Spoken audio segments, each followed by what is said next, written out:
లూకా మాత్రమే నా వద్ద ఉన్నాడు.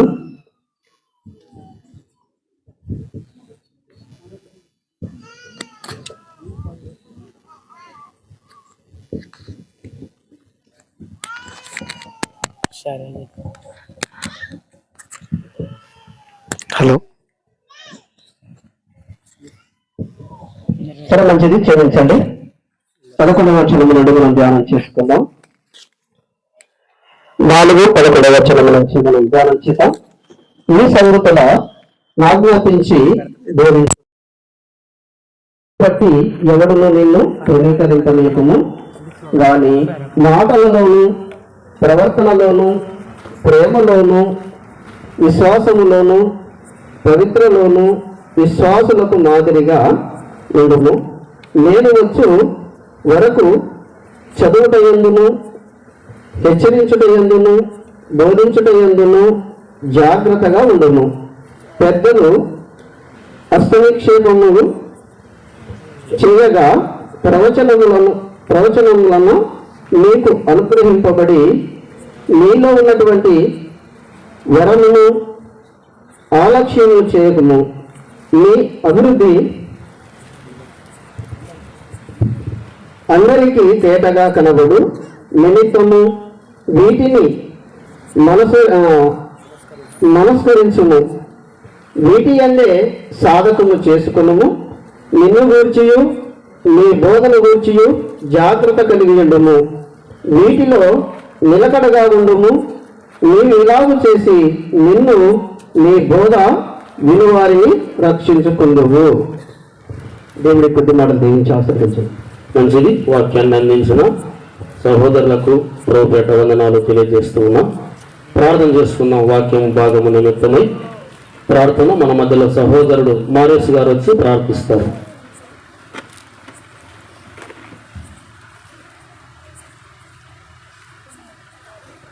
గొర్రెల నుండి వచ్చిన సహోదరులు మారేష్ గారు ప్రార్థన చేస్తారు.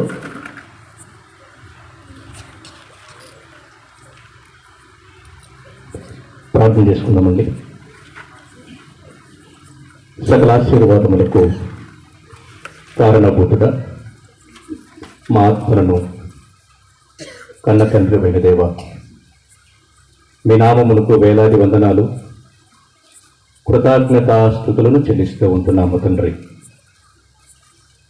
గడిచిన కాలమంతా మమ్మల్ని కాచి కాపాడి మీ యొక్క కృపలో మీ ప్రేమలో మమ్మల్ని భద్రపరుచుకున్న విధానాన్ని బట్టి మీకు వందనాలు దేవా. అయ్యా, నిన్నటి దినాన మరియు ఈరోజు ఈ స్వార్థ మహాసభలను ఏర్పాటు చేసినటువంటి సంఘాన్ని జ్ఞాపకం చేసుకునండి. వారికి రావలసినటువంటి ఆత్మ సంబంధమైన దీవెనలతో నింపమని కోరుతూ ఉంటున్నాం. అయ్యా, దైవజనులు దైవ సేవకులు మీ మాటలను అందిస్తూ ఉండగా మీరే వారి నోటి ద్వారా మాట్లాడి ఆరిపోవచ్చున్న ఆత్మ దీపాలను వెలిగిస్తారని కోరుకుంటూ ఈ కోరిక అంతయు కేవలము మీ నామమునకు మాత్రమే మహిమ ఘనత ప్రభావములు ఆరోపింపబడులాగున జరిపిస్తారని కోరుకుంటూ ఈ ప్రార్థన మా ప్రభువును నీ ప్రియ కుమారుడును మా రక్షకుడైన యేసుక్రీస్తుల వారి పేరట ప్రార్థించడిగి వేడుకొనిచున్నాము తండ్రి. ఆమేన్. ప్రార్థించిన సహోదరులకు ప్రభుపేట వందనాలు. నిన్నటి దినమందు వాతావరణము మనకు అనుకూలించక జరగలేనటువంటి కార్యక్రమాన్ని దేవుడు నేటి దినమున ఉదయకాలపు సమయములో 2 పూటలు దేవుని వాక్యాన్ని మనం పంచుకోవడానికి దేవుడు గొప్ప అవకాశాన్ని ఇచ్చాడు. ఈ సాయంకాలపు సమయంలో కూడా దేవుడు వాతావరణమును తన స్వాధీనం అందించుకొని ఇచ్చిన ఈ సమయాన్ని మనము సద్వినియోగం చేసుకోవాలని ప్రభు మనకు సెలవిచ్చినట్లుగా మనం తెలుసుకుంటూ ఉన్నాం. కాబట్టి సమయంలో మన మధ్యలో దైవజనులు ఎరిసాము గారు దేవుని వాక్యాన్ని అందిస్తారు. అందరూ శ్రద్ధ కలిగి ఈ వాక్యాన్ని వినవలసిందిగా ప్రేమపూర్వకంగా అందరికీ మనవి చేస్తూ సమయాన్ని అప్పగిస్తూ ఉన్నాం.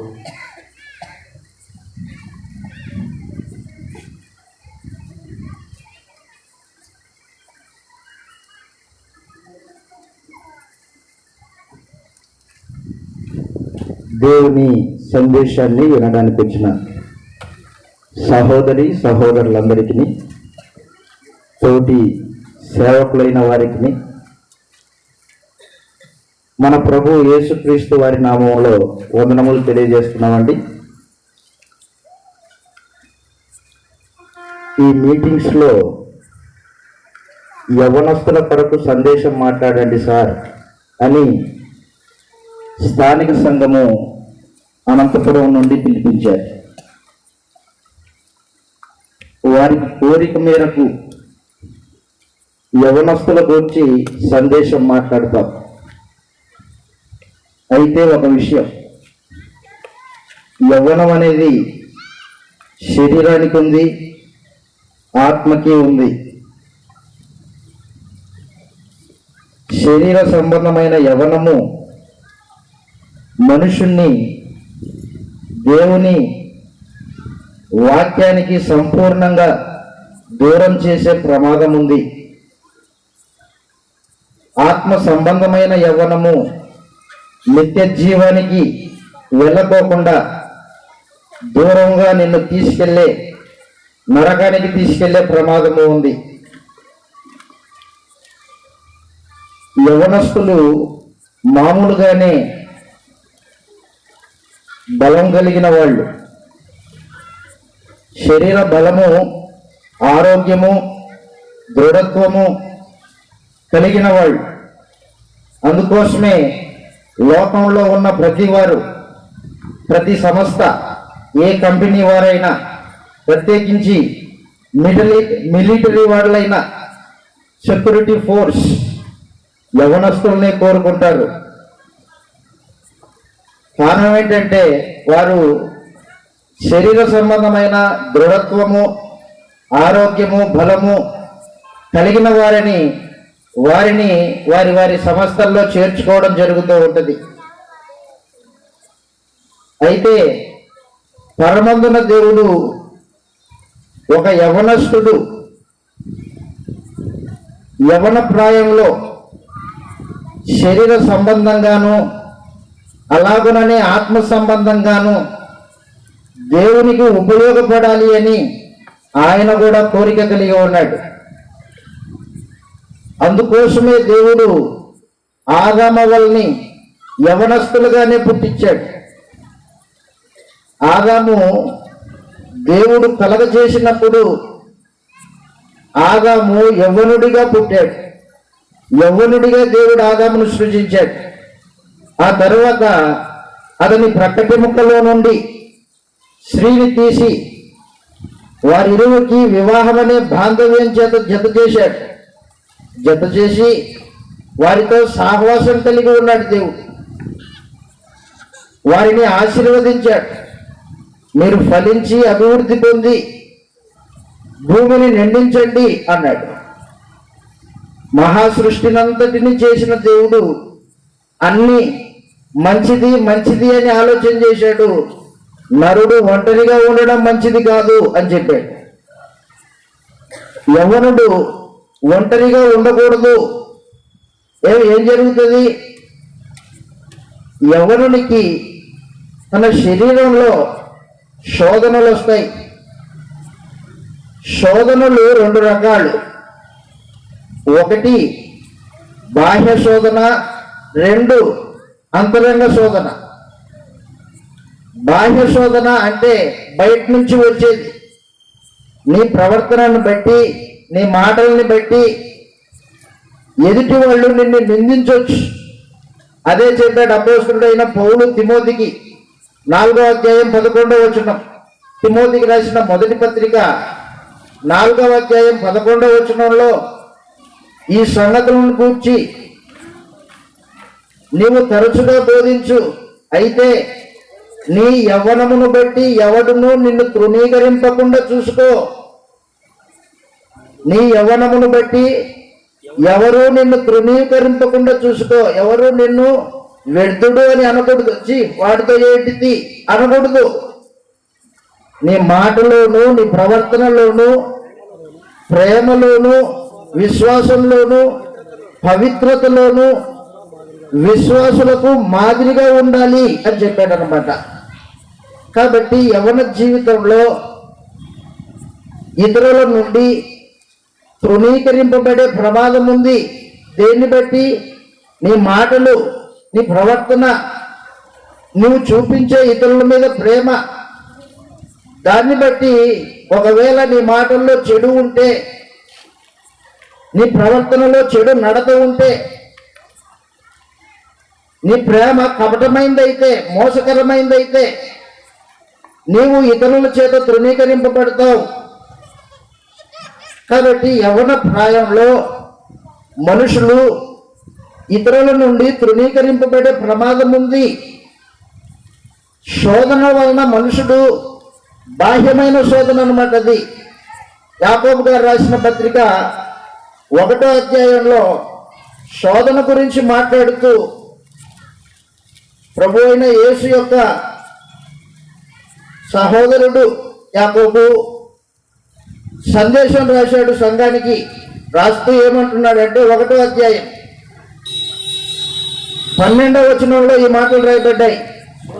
శోధన సహించువాడు ధన్యుడు, అతడు శోధనకు నిలిచిన వాడై ప్రభువు తన్ను ప్రేమించు వారికి వాగ్దానం చేసిన జీవ కిరీటమును పొందును.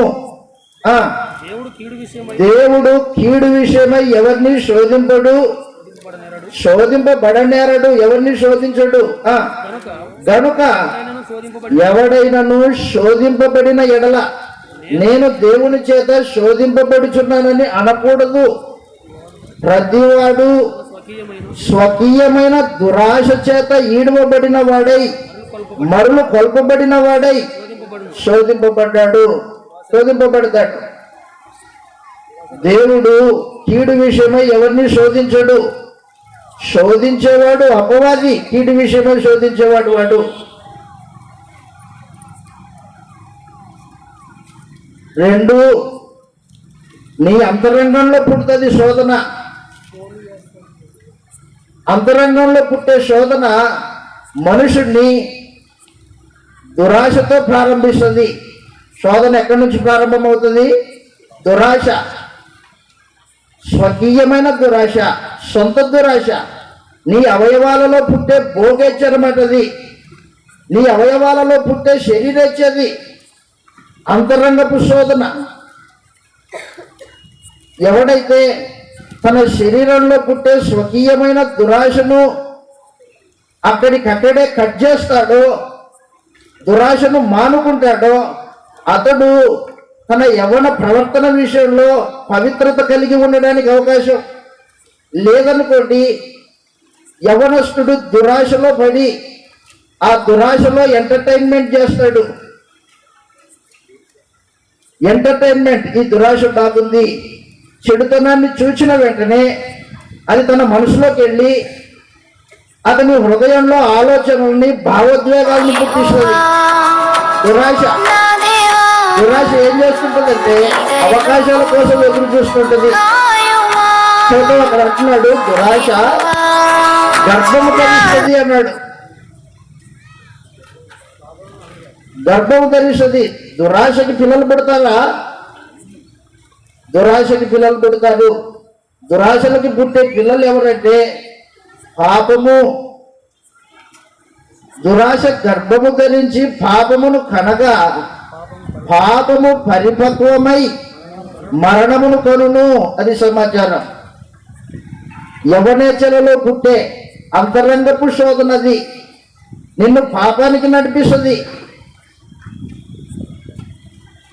అంతరంగంలో పుట్టిన ఆ శోధనని నువ్వు జయించాలంటే నువ్వేం చేయాలంటే తిమోతికి రాసిన 2వ పత్రిక 2వ అధ్యాయము 22వ వచనంలో ఈ మాట రాయబడింది. అంతరంగంలో పుట్టిన శోధనని జయించాలంటే ఏం చేయాలి? యవనేచ్ఛల నుండి దూరముగా పారిపో. ఎక్కడికి? యవనేచ్ఛలు పుడతాయి యవనుడికి, అయితే దూరంగా పారిపో. ఎక్కడి పోతాడండి పారిపోయి? చెప్తున్నాడు, ఎవరైతే యేసు ప్రభువుకి ప్రార్థన చేస్తుంటారో ఎవరైతే పవిత్రమైన హృదయం కలిగి ఉంటారో వాళ్ళ సహవాసానికి వెళ్ళు. వారి సహవాసంలో నీవు కూడా పాల్పొప్పులు పొందు. వారితో ప్రార్థన చేయి. యవనేచ్ఛలను జయించడానికి పరమందున్న దేవుడు అనుగ్రహించిన సందేశం ఏంటంటే, పవిత్ర హృదయం కలిగి ప్రభువునకు ప్రార్థన చేయు వారెవరో వారితో సహవాసం చేయి. నీతిని, విశ్వాసాన్ని వారితో పాటు వెంటాడు. యవనేచ్ఛల నుంచి పారిపో. ఒక రోజున దావీదు కుమారుడైన అమ్నోను అనేవాడు ఉన్నాడు, యవనస్తుడు. దావీదుకి పెద్ద కుమారుడు. దావీదేమో ఇశ్రాయేలీలకు రాజు, దైవ భక్తుడు, దేవుని ప్రవక్త. అయినప్పటికీ ఆయన భక్తి జీవితము ఆయన కుటుంబం మీద ప్రభావితం చూపలేదు. చూపకపోయేసరికి అమ్నోను అనేవాడు యవనస్తుడు, అతని అవయవాలలో దురాశ పుట్టింది. అంతరంగపు శోధన వచ్చింది. ఆ శోధనని తాను ఏం చేశాడంటే ఎంటర్టైన్మెంట్ చేశాడు, బాగుందిలే అని. దాంతో కాలం గడిపాడు. పాపం చేయడానికి అవకాశం కోసం ఎదురు చూశాడు. ఏంటి అవకాశము? తన చెల్లెలైన తామారుతో వ్యభిచారం చేయాలి అనే ఆలోచన, జారత్వం చేయాలి అనే ఆలోచన, చెడు ఆలోచన పుడితే ఈ అమ్నోను అనేవాడు రోజు రోజుకి బక్కచిక్కిపోతున్నాడు. ఆలోచన అతని గర్భం దాల్చింది, దురాశ గర్భం దాల్చింది. కాలం కోసం ఎదురు చూస్తున్నాడు, అవకాశం కోసం ఎదురు చూస్తున్నాడు. చూస్తూ ఉంటే పక్కనే ఒక స్నేహితుడు ఉన్నాడు అమ్నోనికి, యెహోనాదాబు. ఏం అమ్ములోను రోజు రోజుకి బక్క చిక్కిపోతున్నావేంటి, ఏమన్నా ఆలోచనలు ఉన్నాయా నీకు అని అడిగాడు. వాడేం చేశాడంటే అమ్నోను తేటగా తెలియజేశాడు, ఇదిగో అబ్షాలోము చెల్లెలు ఉంది కదా, తామారు మీద మనసు పడ్డాను, ఆమెతో తప్పు చేయాలన్న కోరిక నాలో ఉంది, అందుకే ఇలాగ బక్కచిక్కి ఓపెన్ గా చెప్పాడు వాడు. యవనేచ్ఛను ఓపెన్ గా చెబితే ఈ దుర్మార్గుడు యెహోనాదాబు అనేవాడు, రే నీకు బుద్ధి ఉందారా, చెడుతనము జరిగించకూడదు, నీ తండ్రి ఇశ్రాయేలీలకు రాజకుమారుడు తప్పు చేస్తే రాజుకు అవమానం కలుగుతుంది అని చెప్పి వాని యొక్క ఆ దుష్ట ఆలోచనని అక్కడికే కట్ చేయాలి కత్తి తీసుకొని. కానీ ఏం చేశాడంటే యెహోనాదాబు కపటంగా మాట్లాడి, రే అమ్నోను, నీ ఆలోచనని నెరవేర్చుకోవాలంటే నీవు రోగం వచ్చిన వాడిగా నటన చేయి. నటన చేసినప్పుడు మీ తండ్రి నిన్ను అడుగుతాడు, ఏమి రోగం వచ్చింది, ఏం రోగం ఇది? మాయ రోగం,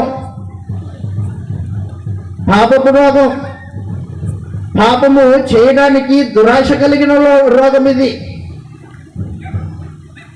దావీదు దగ్గరికి వచ్చాడు, ఏమి నాయనా అమ్నోను, ఏం పరిస్థితి? డాడీ, ఈ రోగము పోవాలంటే నా చెల్లెలు నా ఇంటికి వచ్చి నా ఎదుట అప్పము చేసి నాకు భోజనం వడ్డించాలి, అప్పుడు పోతుంది అన్నాడు. ఇదేం రోగం రా బాబు? పసిగట్టలేదు దావీదు. యవన హృదయాన్ని, యవన ఆలోచనల్ని దావీదు పసిగట్టలా, గమనించలేదు.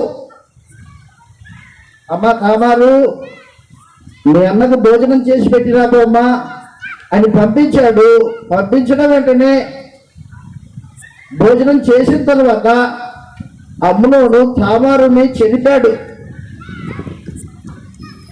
యవనేచ్ఛల్ని, ఆ శోధన నుండి మనుషుడు బయటపడాలంటే సహవాసము పరిశుద్ధులతో, పవిత్రమైన హృదయం కలిగిన వారితో సహవాసం చేయాలి. కానీ అమ్నోను ఎవరితో సహవాసం చేశాడు? కపటం కలిగిన యెహోనాదాబుతో సహవాసం చేశాడు. కాబట్టి నీ యవనేచ్ఛల నుండి నువ్వు పారిపోవాలంటే, నువ్వు దాన్ని జయించాలంటే, శోధనని జయించాలంటే సహవాసం ఎవరితో ఉండాలా? పరిశుద్ధులతో ఉండాలా, పవిత్రులతో ఉండాలా. సహవాస దోషము అమ్నోన్ని మరణానికి తీసుకెళ్ళింది. తన చెడుతనాన్ని తీర్చుకున్నాడు. ఆ తర్వాత అభిషేలోము అమ్నోని యొక్క తల తుంచేశాడు. దావీదుకు అవమానం, తండ్రికి అవమానం. సమూయేలు 2వ గ్రంథం 13వ అధ్యాయం 1వ వచనం నుండి లేదా 3వ వచనం నుండి చదువుతాం చూడండి. సమూయేలు 2వ గ్రంథము 13వ అధ్యాయము 3వ వచనంలో అమ్నోనుకు మిత్రుడు ఒకడుండెను. ఎవడు వాడు? దావీదు సహోదరుని యొక్క కుమారుడు. అతడు దావీదు సహోదరుడైన షిమ్యా కుమారుడు. అతని పేరు యెహోనాదాబు. దుర్మార్గుడు, కపటి, బహు కపటం కలిగిన వాడు. ఎవరితో సహవాసం అమ్నోనునిది? కపటం కలిగిన వాడితో యవనస్తుడైన నీకు సహవాసం ఏంటి? గుర్తుపెట్టుకోండి, యవనస్తులు చెడిపోతున్నది ఒకటి, తన అంతరంగంలో పుట్టే శోధనను దేవునికి అప్పచెప్పి పవిత్రమైన సహవాసం కలిగిన వారితో, ప్రార్థన చేసే వారితో సహవాసం చేయాలి. కానీ అమ్నోను అనేవాడు కపటి అయిన యెహోనాదాబుతో సహవాసం చేశాడు. ఆ సహవాసంలో తన ప్రాణాన్నే పోగొట్టుకున్నాడు. యవనుడు శోధనను జయించాల. మన ప్రభు అయిన యేసు మనవలే శోధింపబడ్డాడు, కానీ పాపమేమీ చేయలేదు. యవనుడే యేసు ప్రభు 30వ సంవత్సరంలో బాప్తిసం తీసుకున్నాడు. అంతకు ముందు యవన జీవితంలో ఏ తప్పిదమే చేసిన వాడు కాదు, ఏ పాపమే చేసిన వాడు కాదు.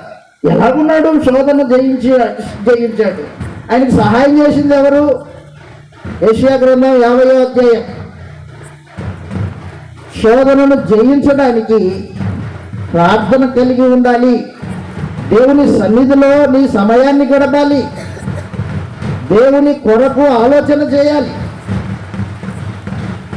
యెషయా గ్రంథం 50వ అధ్యాయము 4వ వచనం నుండి చూద్దాం చూడండి. అలసిన వారిని ఊరడించు జ్ఞానము నాకు కలుగునట్లు శిష్యునికి తగిన నోరు యెహోవా నాకు దయచేసి ఉన్నాడు. శిష్యులు వినున్నట్లుగా నేను వినుటకై ఆయన ప్రతి ఉదయమున నాకు వినుబుద్ధి పుట్టిస్తున్నాడు. ట్యూషన్కి వెళ్తున్నాడు యేసు ప్రభు. తెల్లారితే ట్యూషన్కి వెళ్తాడు. ఏ ట్యూషన్ ఇది? దేవుడి సముఖానికి. అప్పటికే అపవాది లోకాన్నంతా జయించి లోకస్తులందరినీ తన గుప్పిట్లో పెట్టుకున్నాడు అపవాది. వాణ్ణి జయించాలంటే శోధనని జయించాల. శోధనని జయించాలంటే దేవుడితో సహవాసం చేయాల, దేవునికి శిష్యుడుగా ఉండాల, దేవుడి సన్నిధిలో బ్రతకాల, ప్రార్థన అనుభవం కలిగి ఉండాల. మార్కు సువార్త 1వ అధ్యాయం 35వ వచనంలో యవనస్తుడైన యేసు ప్రతి ఉదయముననే చాలా చీకటి ఉండంగానే ప్రార్థన చేస్తాడు,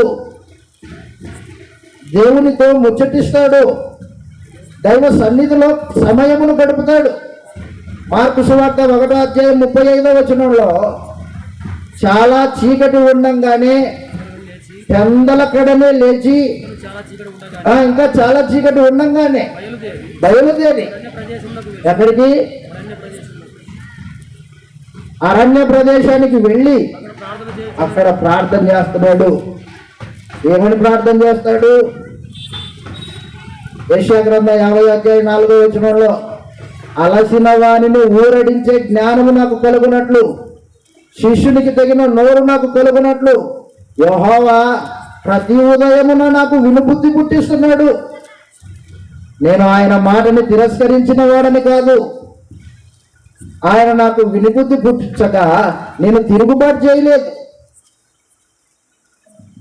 చదవండి, యెషయా గ్రంథం 50వ అధ్యాయము 5వ వచనంలో, ప్రభువుకు యెహోవా నా చెవికి వినుబుద్ధి పుట్టించగా నేను ఆయన మీద తిరుగుబాటు. యవ్వనస్తునికి ఉండవలసిన లక్షణాలు: తిరుగుబాటు ఉండకూడదు.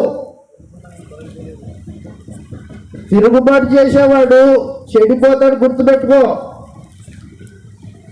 దేవుని వాక్యం మీద తిరుగుబాటు చేసే ప్రతి వాడు చెడిపోతాడు. ప్రభు అయిన యేసు చెడిపోకోకుండా, అపవాది బారిన పడకోకుండా, అపవాది చేతులకి చిక్కకోకుండా, అపవాదిని కలవరి శిలువలో ఓడించాలంటే మొదటిగా తన శరీరంలో శోధనని గెలవాలి. శోధనని గెలిస్తే పాపాన్ని గెలవచ్చు. పాపాన్ని గెలిస్తే అపవాదిని కలవరి శిలువలో దాన్ని కాళ్ళతో చితక తొక్కొచ్చు. అది యేసు ప్రభు యొక్క ప్రణాళిక. ఆ ప్రణాళికలో భాగంగానే ప్రతి ఉదయాన్నే దేవుడి సముఖానికి వెళ్ళి, తండ్రి నాకు సహాయం చేయి. పరిసయ్యులు, శాస్త్రులు, అపవాది సంబంధులు నన్ను మాటల చేత చిక్కించుకోవడానికి ప్రయత్నిస్తున్నారు.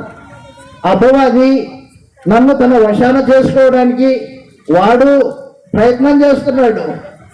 ఒక పక్క శరీర సంబంధమైన శోధనలు ఉన్నాయి, ఒక పక్క అపవాది, ఒక పక్క కపటులు, వేషధారుల మధ్యలో జీవితాన్ని కొనసాగిస్తున్నాడు ప్రభువు యేసు. యవనస్తుడు, నాకు సహాయం చేయి, అపవాదిని గెలవడానికి సహాయం చేయి అని ప్రతి ఉదయముననే దేవుడి సముఖంలో ఏడ్చి కన్నీళ్లు. దేనికోసము? హెబ్రీయులకు రాసిన పత్రిక 5వ అధ్యాయము 7వ వచనం, ఆయన శరీరధారిగా ఉన్న దినములలో మహారోదనతోనూ కన్నీళ్లతోనూ తన్ను మరణం నుండి విడిపింపగలిగిన వానికి ప్రార్థనలు, యాచనలు సమర్పించి భయభక్తులు గలవాడై ఉన్నందున ఆయన అంగీకరింపబడ్డాడు. హెబ్రీయులకు రాసిన పత్రిక 5వ అధ్యాయం 7వ వచనం చదివాం ఇంతసేపు. మహారోదన కన్నీళ్ళు. యవ్వనస్తుడు ఎప్పుడైనా ఏడుతాడండి? ఏమరా ఆడిపిల్లి వేసినట్టు ఎడతొచ్చి అంటాం మనమైతే. ప్రభు అయిన యేసు ప్రతి ఉదయంలోనే కన్నీళ్ళు. ఏం తక్కువైందని? పాపం చేయకూడదని, అవయవాల్లో పాపం ప్రవేశించకూడదు. అవయవాల్లో పాపం ప్రవేశించితే రక్తం అపవిత్రమైపోతుంది. రక్తం అపవిత్రమైతే మానవ జాతికి రక్షణ ఉండదు. రక్తం అపవిత్రం కాకుండా చూసుకోవాలి. ఎప్పుడైతే మనుషుని హృదయంలో పాపం ప్రవేశిస్తుందో అతని రక్తం అపవిత్రమైపోతుంది, పనికిరాదు బలికి. మానవ జాతిని విమోచించడానికి క్రీస్తు రక్తము ఒకవేళ పాపం చేసిందైతే పనికిరాదు. అది పాపం చేయకుండా శోధనను జయించి శరీర అవయవాల్ని, ఆశల్ని నిగ్రహించుకొని శరీరాన్ని లోపరుచుకున్నాడు. యవనస్తుని యొక్క బలము కొండల్ని పిండి చేసేదో లేకపోతే తుపాకీ పట్టుకొని శత్రువుని కాల్చేదో కాదు. నీ శరీరాన్ని లోపరుచుకోవాలా, అది బలం. యవనస్తుడు శరీర శోధనల్ని జయించాలి, అది బలం. వాడు బలవంతుడు. ఒక రోజున అలెగ్జాండర్ ది గ్రేట్ ఒక రోజున రాజ్యాలన్నీ జయించడానికి బయలుదేరాడు. బయలుదేరిన ఆయన పొట్టోడు, ఏం చేద్దాం, పొట్టోడు గుర్రం తనకంటే హైట్ ఉంది. ఆ హైట్ ఉన్న గుర్రాన్ని ఎక్కడానికి చేతగాక ఆ గుర్రాన్ని చంపేశాడు దుర్మార్గుడు. ఎవరు? అలెగ్జాండర్. ఎక్కడం చేత కాకపోతే ఏదైనా ఫీట్ వేసుకొని ఎక్కువ. అంతేకాని గుర్రం ఏం చేసింది? అతనిలో పుట్టే అహం అన్నమాట. అది రాజుకి గౌరవించాలి గుర్రం. చూసావా ఎలాంటి పరిస్థితో? యవనుడు తన అంతరంగంలో పుట్టే శోధనల్ని జయించడానికి దేవుని సముఖంలో నిల్చుండాలి. అది బలం అంటే.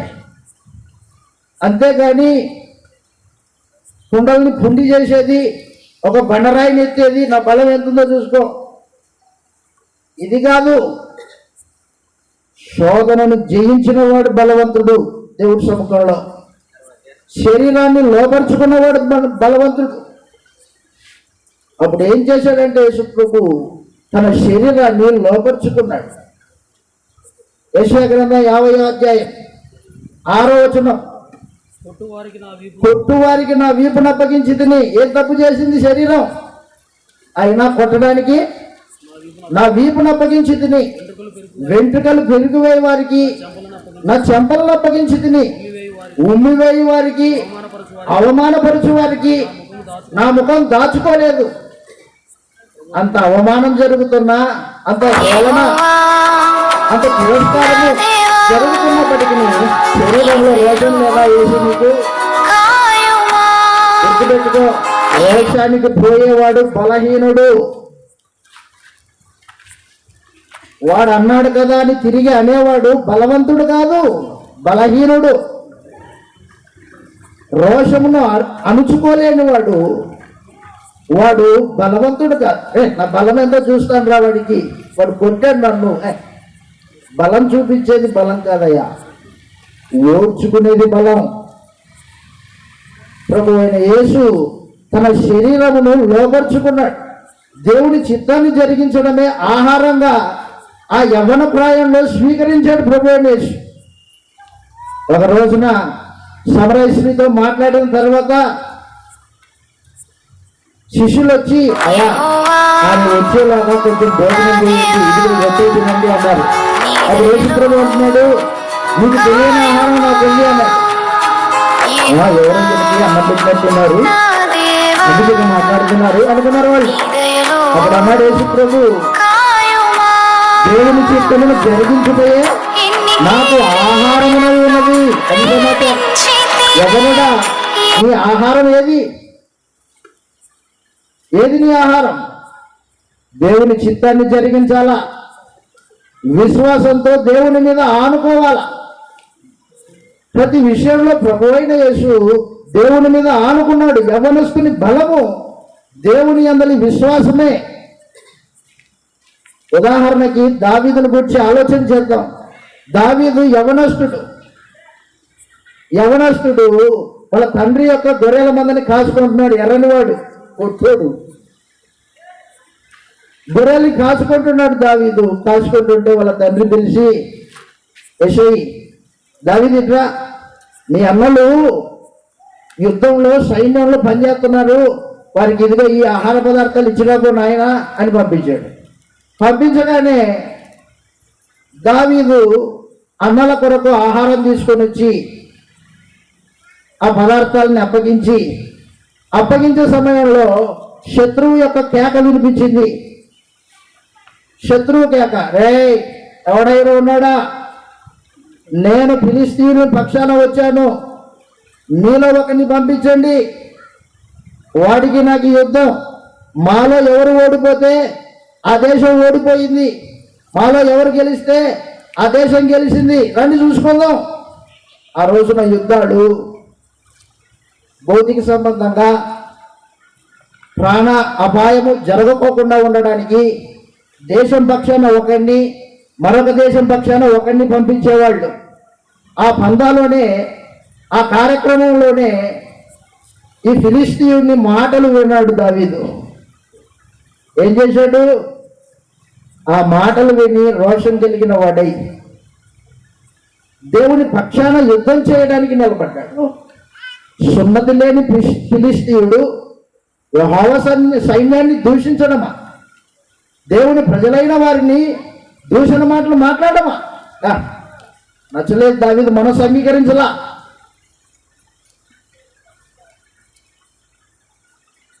యుద్ధానికి బయలుదేరాడు. రే నా దేవుని పక్షాన నీ మీద యుద్ధానికి వస్తున్నా, యుద్ధము యెహోవాదే, విశ్వాస వీరుడిగా దేవుని పక్షాన నిలబడి గొల్యాతును జయించినవాడు దావీదు. దేవుని పక్షాన రోషం కలిగి ఉండాలి. దేవుని వాక్యాన్ని అనుసరించి బ్రతకడంలో రోషం ఉండాల. వాక్యం ఏం చెప్పిందో అది తన జీవితంలో అనువర్తించడానికి దేవుని పక్షాన నిలబడాలి. ఆ రోజున విశ్వాసంతో విజయాన్ని సాధించాడు దావీదు. యవనస్తుడు, కొన్ని బలవంతుడా, ఎత్తరా, ఆయుధాలున్నాయా? లేవు. వాడేమో 6 అడుగుల జాన, దావీదేమో కొట్టువాడు. ఏం కట్ట తీసుకొని వస్తున్నావు? నేనేమో కుక్కనా అన్నాడు గొల్యాతు. రేయ్, నా దేవుని పక్షాన వస్తున్నా, నీ తల తెగ నరుకుతా, అది సమాచారం. కాబట్టి విశ్వాస వీరుడిగా దావీదు ఆ రోజున శత్రువు యొక్క తల తుంచేశాడు ఖడ్గంతో. విశ్వాస సంబంధమైన వాడు యవనస్తుడు బలవంతుడై ఉంటాడు. విశ్వాసం లేకపోతే బలం ఎక్కడి నుంచి వస్తుంది నీకు? ప్రభు అయిన యేసు అపవాదిని, గొల్యాతు కంటే భయంకరుడైన అపవాదిని ఓడించడానికి దేవుని యందలి విశ్వాసం కలిగిన వాడై దేవుని మీద ఆనుకున్నాడు ప్రభు అయిన యేసు. యెషయా గ్రంథము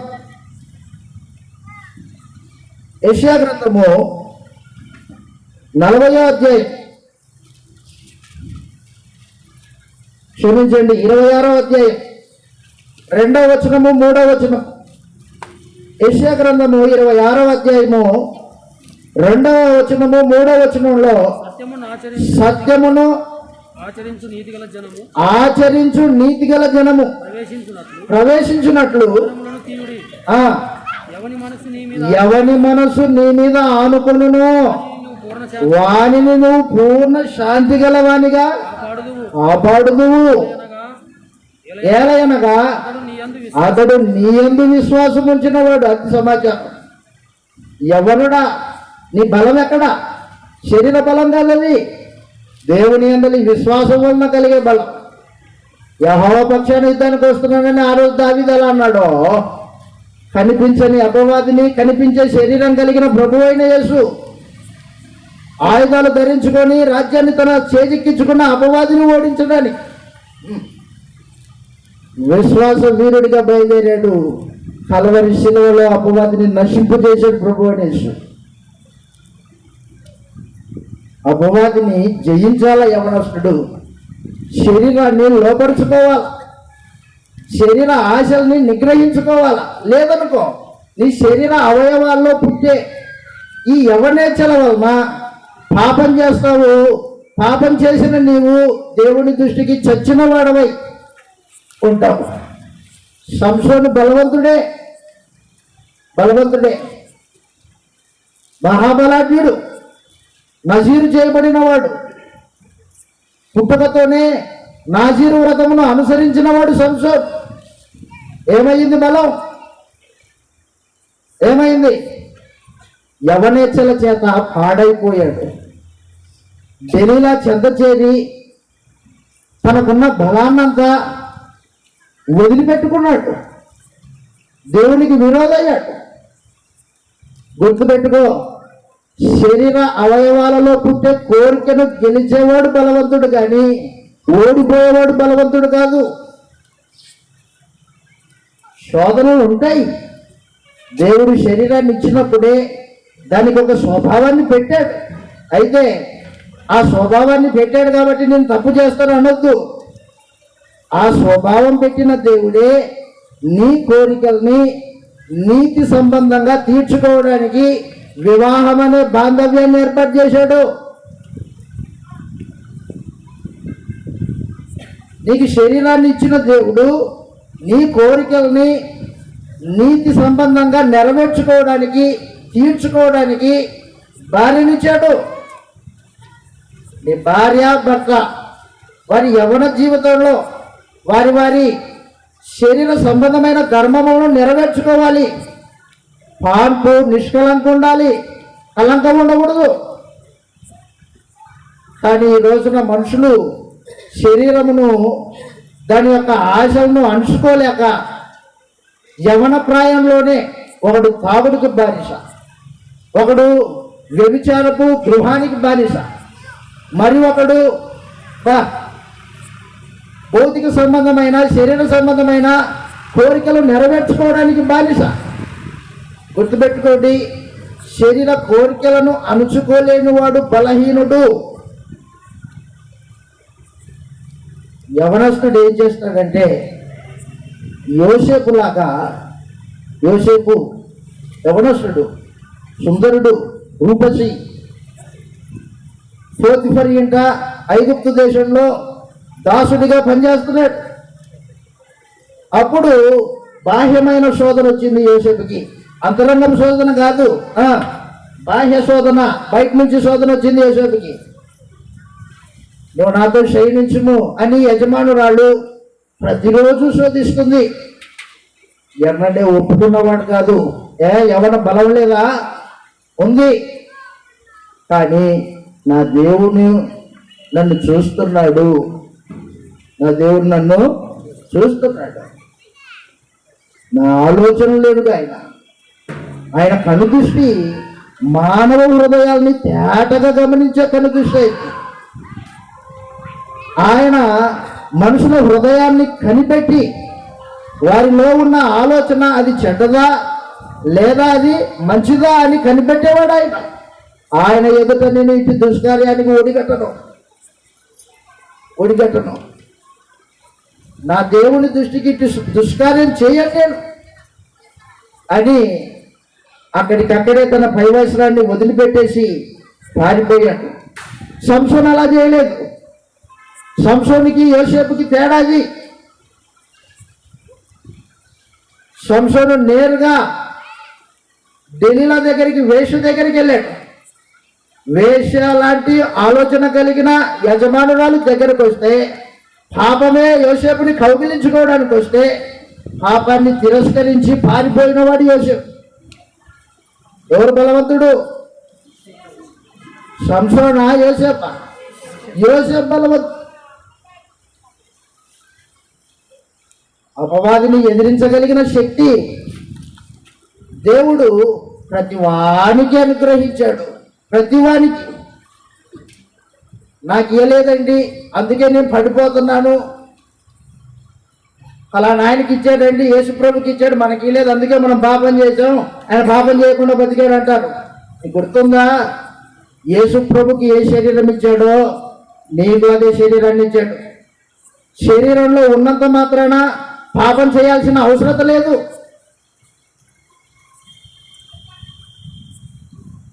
పాపం చేయాల్సిన అవసరం లేదు. హెబ్రీయులకు రాసిన పత్రిక 2వ అధ్యాయం, హెబ్రీయులకు రాసిన పత్రిక 2వ అధ్యాయం. శరీరం ఉంది కాబట్టి పాపం చేశానండి అనద్దు. అలా అనకూడదనే యేసు ప్రభుని శరీరధారిగా పంపించి మనలాంటి శోధనలే ఆయనకు ఉన్నాయి. హెబ్రీయులకు రాసిన పత్రిక 2వ అధ్యాయము చివరి వచనం చదువుతాం చూడండి. తాను శోధింపబడి, చివరి వచనం ఎన్నో వచనం అంటే అది 18. హెబ్రీయులకు రాసిన పత్రిక 2వ అధ్యాయం 18వ వచనంలో తాను శోధింపబడి శ్రమ పొందెను కనుక శోధింపబడు వారికి సహాయం చేయగలిగిన వాడై ఉన్నాడు. అది సమాచారం. శరీరంలో ఉన్నంత మాత్రాన పాపం చేయవలసిన అవసరం లేదు. చెప్పాను కదా మీకు, శరీరాన్ని ఇచ్చిన దేవుడు శరీర కోరికలను తీర్చుకోవడానికి న్యాయబద్ధంగా వివాహం అనే బాంధవ్యాన్ని ఏర్పాటు చేశాడు. నీతి కార్యక్రమంగా నీ కోరిక తీర్చుకో. స్త్రీ పురుషుడు వారి వారి ధర్మం జరిగించినప్పుడు జారత్వం జరగదు. జారత్వానికి దూరంగా ఉండడమే దేవుని చిత్తము. తెస్సలోనికైలకు రాసిన మొదటి పత్రిక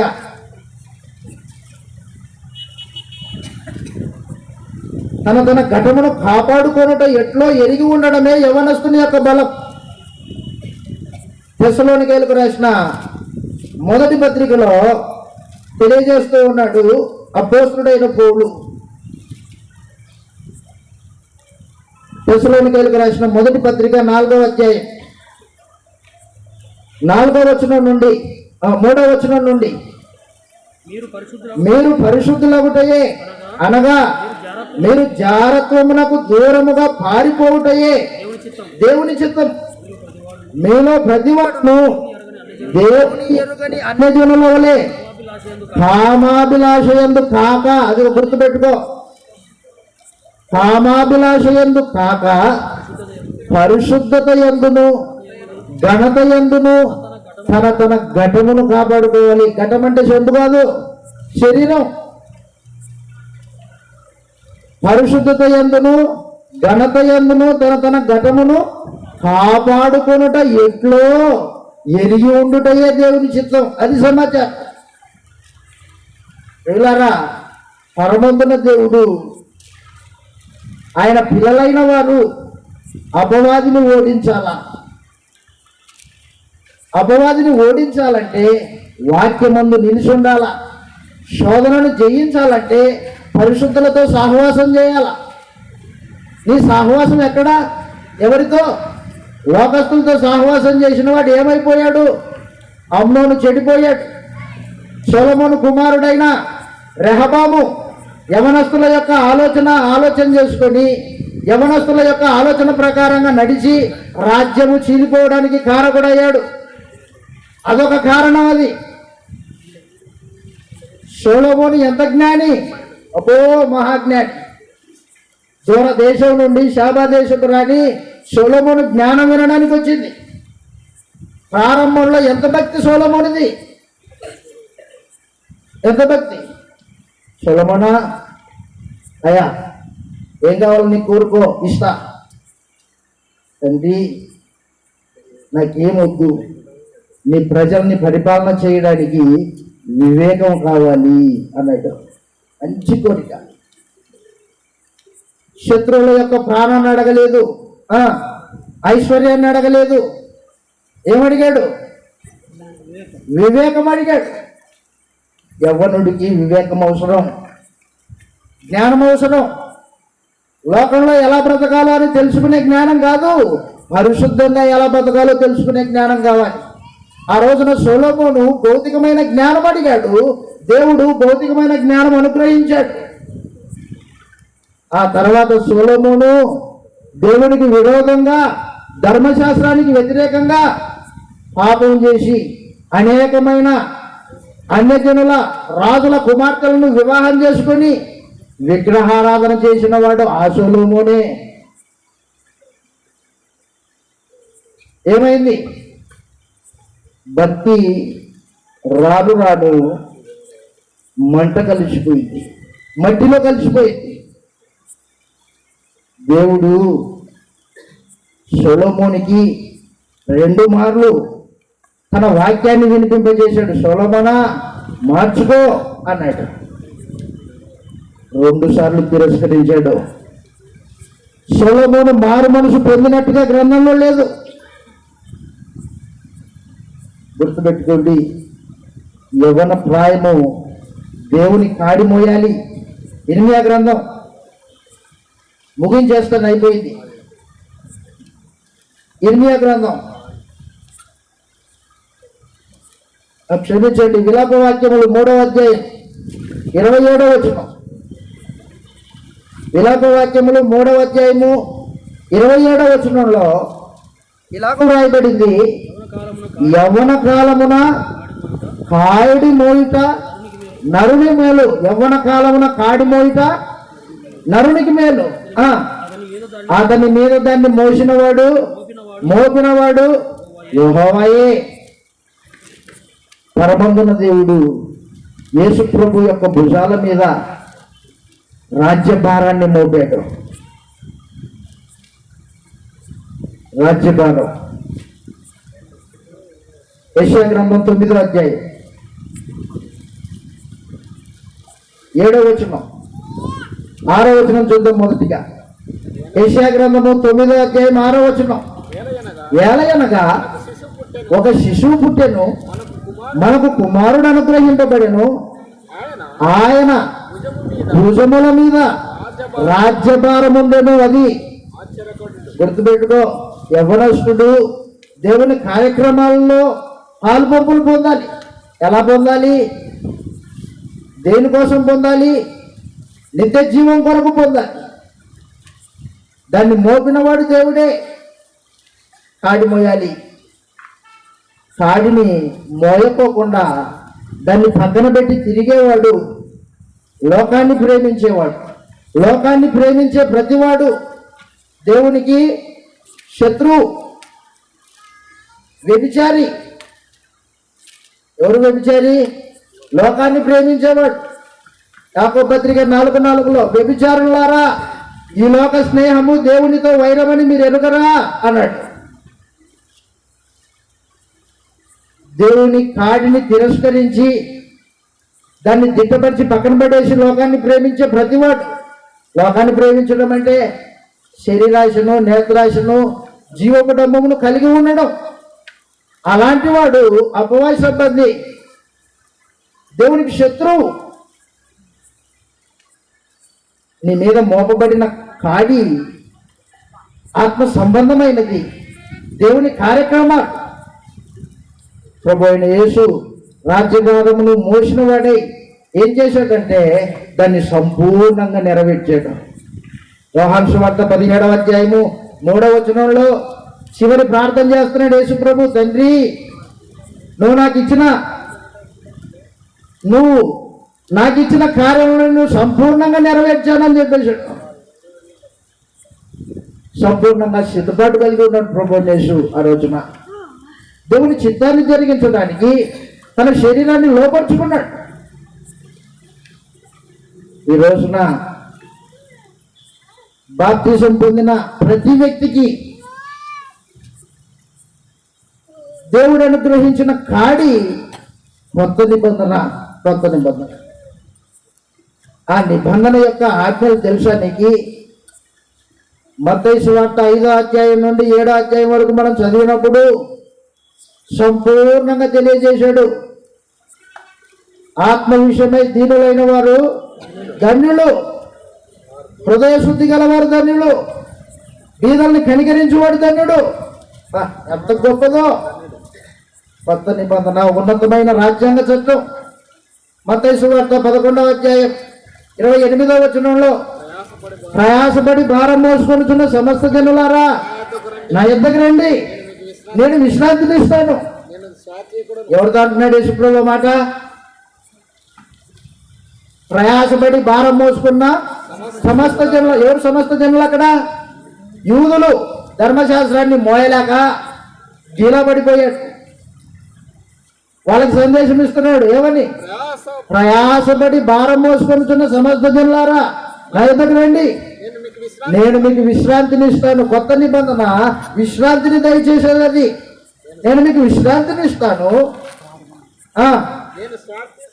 నేను సాత్వికుడను, దీన మనసు కలిగిన వాడిని. మీరు వచ్చి నా కాడిని మోయండి. నా కాడి బరువైంది కాదు. ధర్మశాస్త్రం కంటే కొత్త నిబంధన బరువైంది కాదు, సులువైంది.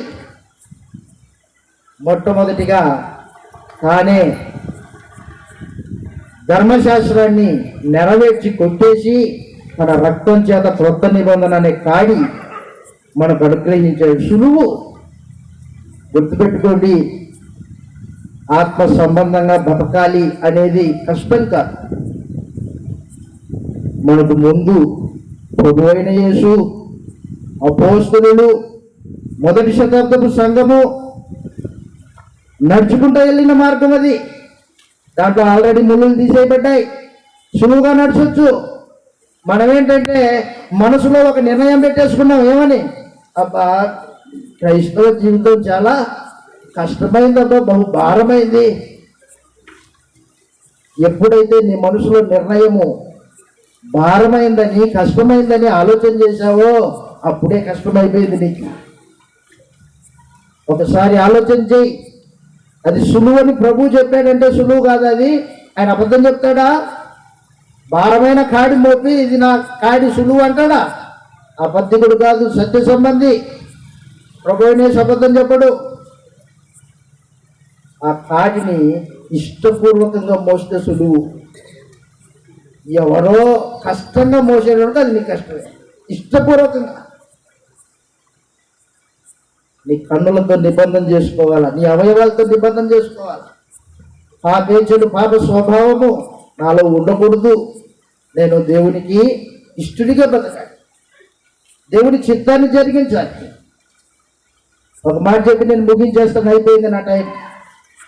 ఇశ్రాయేలీలు రక్షింపబడ్డారు కదా, రక్షింపబడ్డారు. ఎంతమంది? 6,03,550 మంది. ఐగుప్తు దేశంలో నుండి అరణ్య ప్రయాణం కట్టిన యవనస్తులు యుద్ధశూరులు ఎంతమంది? 6,03,550 మంది. సంఖ్యాకాండం 3వ అధ్యాయంలో లెక్క చెప్పాడు దేవుడు. అలాంటి యవనస్తులు, యుద్ధ నైపుణ్యం కలిగిన వాళ్ళు, శరీర బలం కలిగిన వాళ్ళు కనాను దేశానికి వెళ్ళారా? ఎందుకు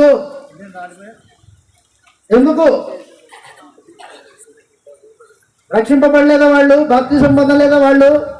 బాప్తిసం పొందారు. కొరింథీయులకు రాసిన మొదటి పత్రిక 10వ అధ్యాయం 1వ వచనం నుండి చదవండి, ముగించుకుంటాం.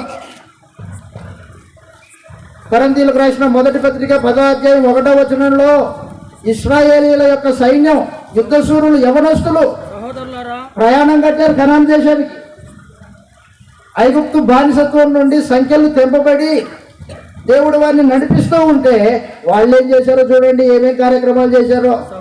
సహోదరులారా, ఈ సంగతి మీకు తెలియకుండా నాకు ఇష్టం లేదు. అదేంటంటే మన పితరులందరూ మేఘం కింద ఉండిరి, వారందరూ సముద్రంలో నడిచిపోయిరి. అందరూ మోషేను బట్టి మేఘములోను సముద్రంలోను బాప్తిజం పొందిరి. అది బాప్తిజం పొందిన వాళ్ళు.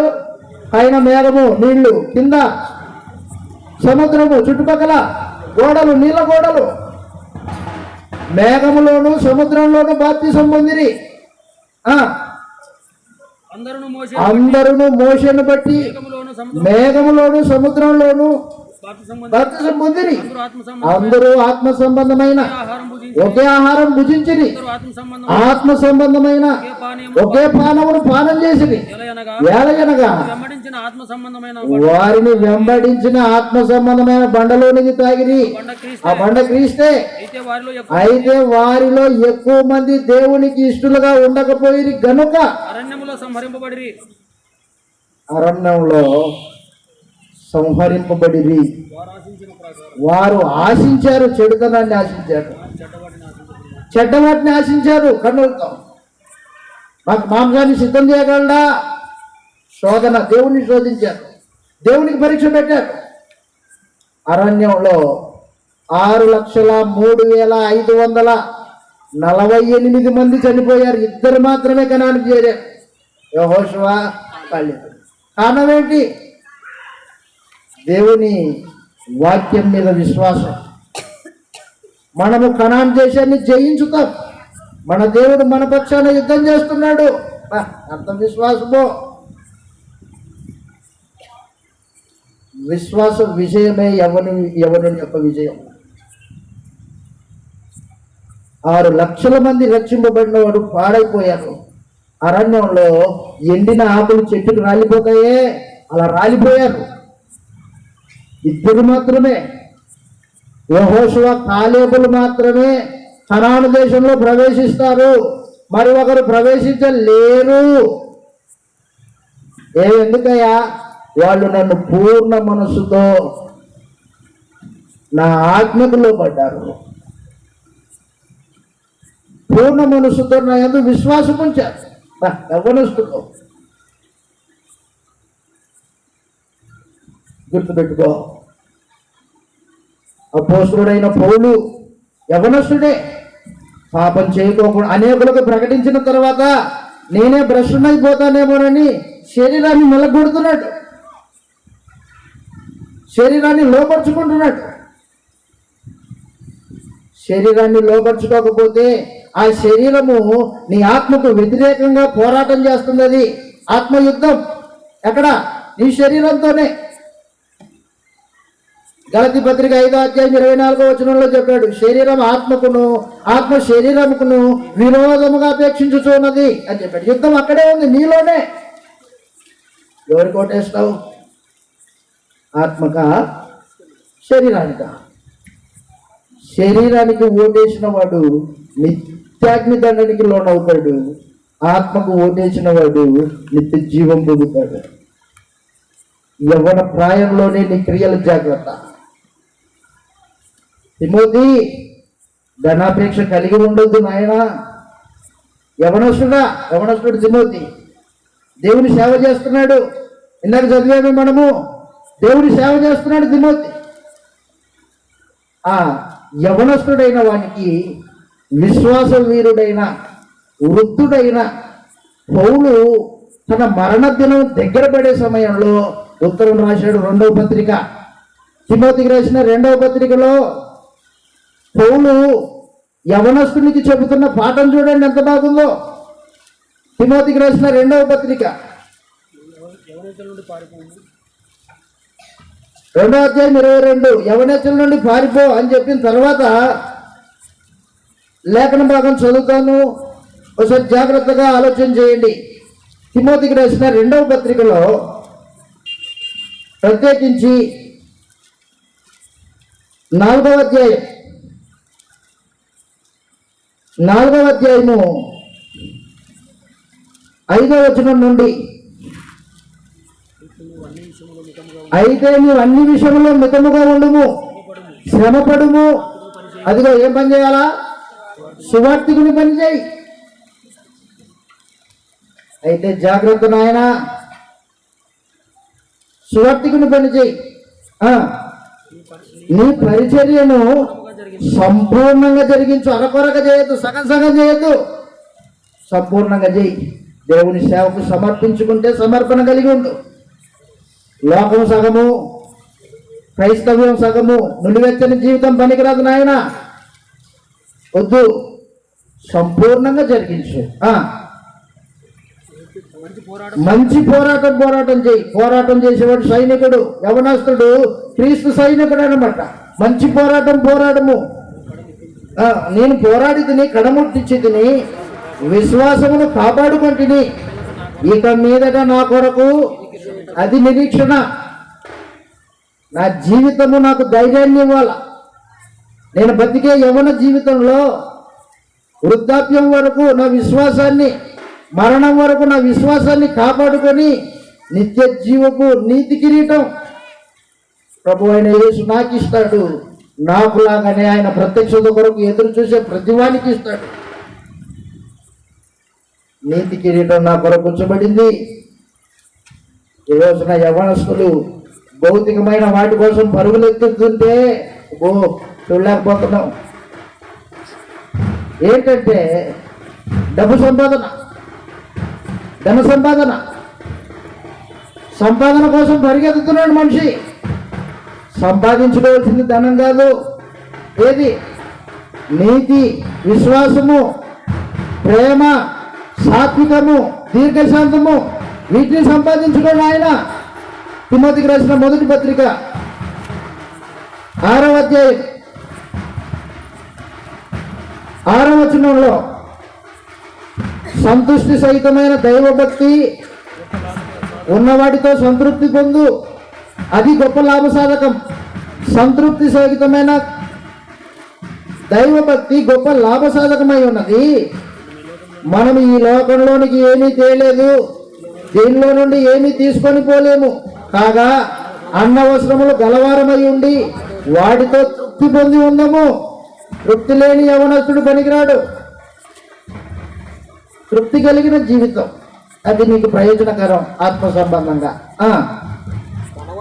ధనవంతులకు అపేక్షించు వారు శోధనలోను, ఉరిలోను, అవివేకయుక్తములను, హానికరములైన అనేక దురాశలలోను పడుదురు.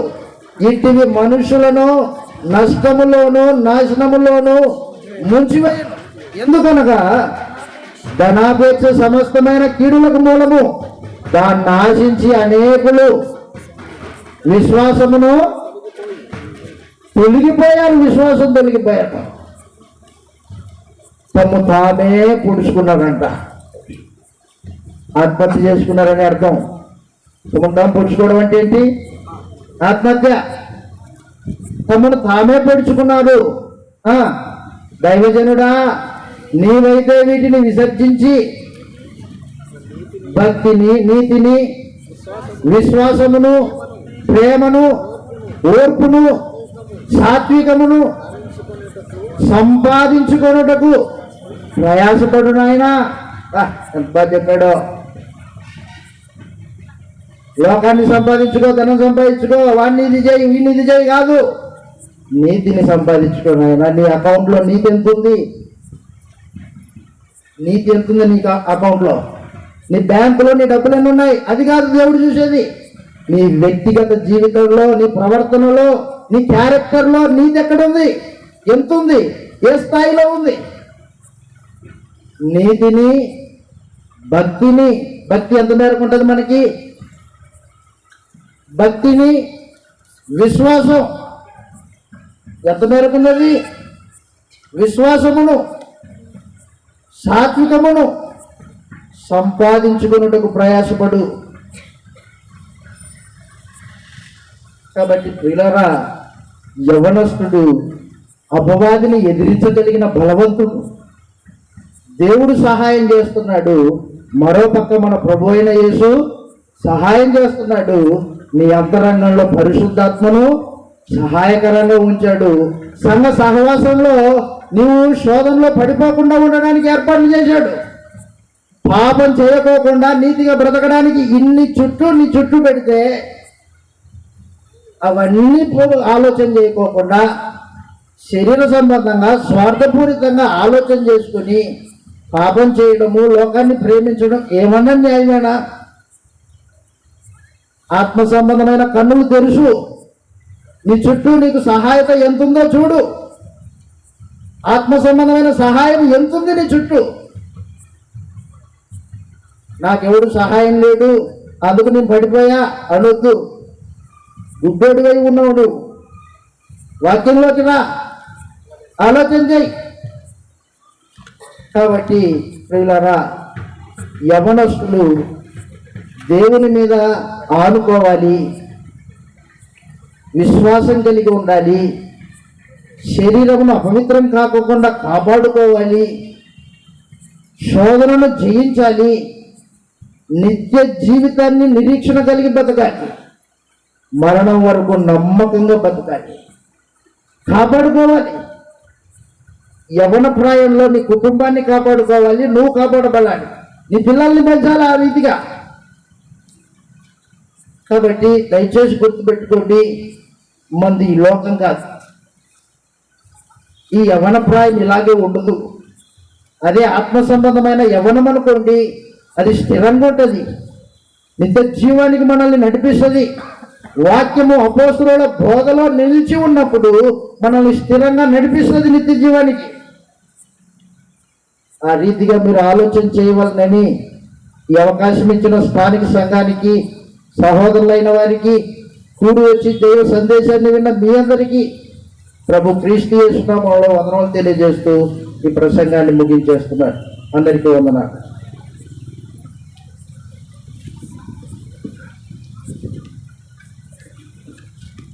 మంచిదండి.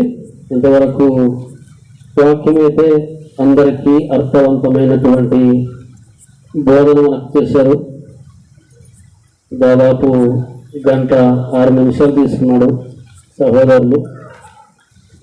సమయం ఇద్దరికి కలిసి ఈ సమయం చెప్పాము, ఒక్కరికి అయిపోయింది. ఈ కొన్ని నిమిషాలు మన మధ్యలో దైవజనులు బిఆర్ చినరాజు సార్ గారు కూడా అందిస్తారు. మరి సమయాన్ని ఆయన దృష్టిలో ఉంచుకొని మాట్లాడతారని తెలియజేస్తూ సమయాన్ని అయ్య గారికి అప్పగిస్తుంది.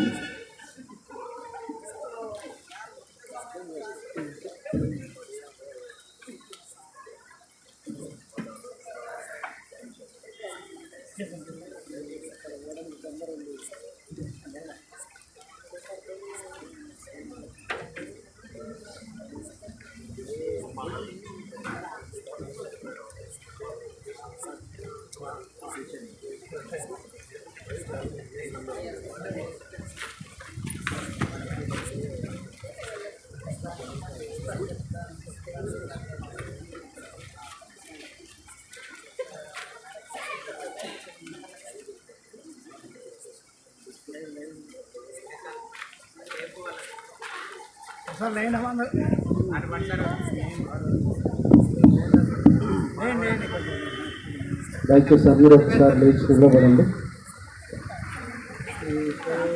ప్రసంగం ఏం చేసేది ఉండదు, సమయం ఎక్కువ అవుతుంది.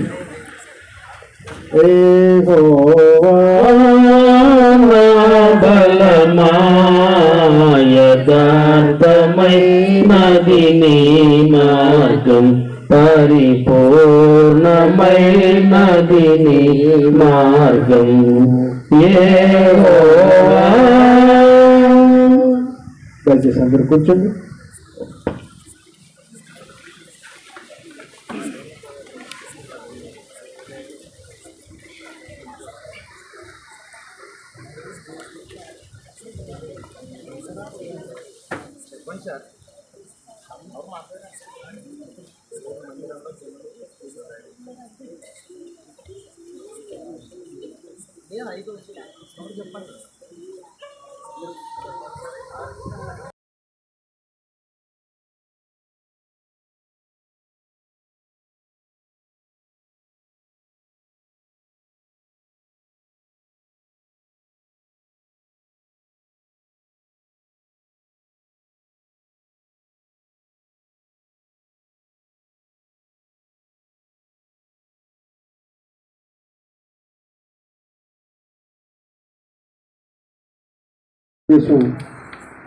దేవుడు వినిపించాడు. నేను కూడా చెప్పాల్సింది, జీవం గల దేవుని సంఘంలో జనులు ఎలాగూ ప్రవర్తింపవలదు అన్నది 2 రోజులు చెప్పాల్సింది. ఇప్పుడు 5-10 నిమిషాల్లో చెప్పలేదు. చెప్పినా వినే స్థితిలో మీరు కూడా లేరు. Mind absent, body present. కాబట్టి అలాగొద్దు. మంచి వాక్యం దేవుడు వినిపించాడు. ప్రభు చిత్తం అయితే బ్రతుకుంటే మరొక రోజు కలుసుకొని వాక్యాన్ని పంచుకుందాం. ప్రార్థన. మహాపరిశుద్ధుడా, అత్యున్నత సింహాసనాసీనుడా, సైన్యములకు అధిపతి యెహోవా, మా దేవా, మా కన్న తండ్రి, మా ప్రభువును మీ ప్రియ కుమారుడైన క్రీస్తు యేసు